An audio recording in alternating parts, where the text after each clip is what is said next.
আসসালামু আলাইকুম, কেমন আছো তোমরা সবাই? প্রতিদিনকার মতো আজকেও স্টাডি ব্লগ শুরু করলাম।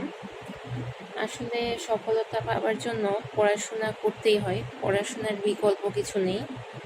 অনেক সময় না চাইলেও পড়াশোনা করতে হয়, বিশেষ করে যে কোনো প্রতিযোগিতাপূর্ণ কোনো চাকরি পাওয়ার ক্ষেত্রে। আজকে আমি ইংলিশ পড়ছি, বইটা থেকে পড়াশোনা শুরু করছি। ইংলিশ পড়তে খুব একটা ভালো লাগে না, তারপরও পড়ছি। দেখতে পাচ্ছ অনেকগুলা বই নিয়ে এসেছি, এগুলো পড়ার প্ল্যান আছে, তবে আজকে পড়বো না, আজকে শুধু ইংলিশটাই পড়বো। কালকে আমি বইটা পড়বো। আমি প্রথমে যে কোনো একটা বই, যেটা মেন বই, ওখান থেকে পড়ে নেই, তারপরে যেই গাইড থেকে প্রশ্নগুলো সেগুলো সলভ করার চেষ্টা করি।